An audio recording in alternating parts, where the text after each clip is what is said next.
Hey everyone, welcome back to the Turing Test Podcast.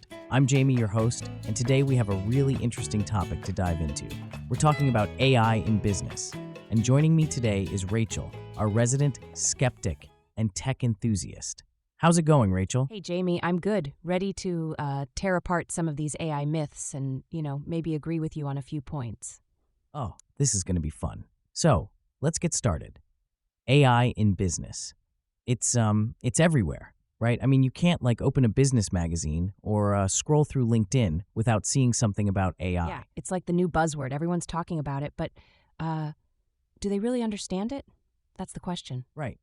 So let's break it down. First off, what do you think are the biggest benefits of AI in business? Well, I think the most obvious one is efficiency.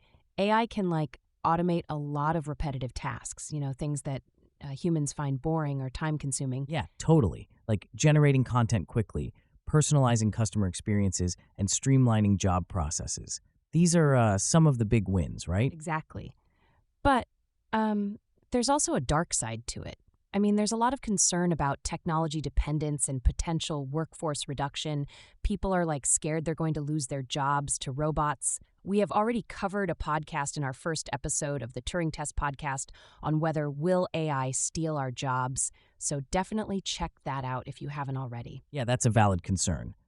But, most business owners seem to foresee a positive impact from AI implementation. It's more about augmenting current efforts rather than replacing human workers. Oh, come on, Jamie. You can't be that naive. There are definitely companies out there looking to cut costs by replacing humans with AI. It's not all sunshine and rainbows. Okay. I get your point. But let's look at some data. There was this online survey of 600 American business owners, right? They either use AI or plan to incorporate it in the next 6 months. And the majority of them are optimistic about AI's impact. Yeah, I saw that survey. It was conducted by OnePoll and commissioned by Forbes Advisor. But you have to consider the margin of error and the fact that it's a small sample size. True. The margin of error is plus minus 4.0 points with 95% confidence. But still, it's a good indicator of the general sentiment. Oh, sure. Because business owners are always honest about their intentions. Okay, let's move on. What about the methodology? This survey was conducted in accordance with the Market Research Society's Code of Conduct. That adds some credibility, right? Yeah, I'll give you that. But let's talk about the real-world applications. How are companies actually using AI? Well, one example is Microsoft's partnership with OpenAI. They're working to democratize AI and make it more accessible. It's a big deal. Yeah, but governments need to recalibrate regulations to harmonize with technological progress. Otherwise, we're going to have a mess on our hands. Absolutely. And future drivers of job growth will include big data analytics, climate change technology, encryption, and cybersecurity. These are areas where AI can really make a difference. So before we continue, just a quick shout out to Augmented AI, the producer of the Turing Test Podcast. Augmented AI hosts a variety of cutting-edge courses in generative AI, large language models, edge AI, robotics, and computer vision. You can get a free generative AI course at bit.ly/Turing Test Podcast or go to www.augmentedstartups.com. But Jamie, you can't ignore the fact that AI could lower labor demand, leading to lower wages and reduced hiring. In extreme cases, it could even cause job disappearance. Yeah, that's a possibility. But let's not forget that AI can also help more people get hired by providing resume writing and editing assistance. Oh, great. So AI will help us get jobs that it will eventually take away. Okay, let's talk about integration and compatibility issues.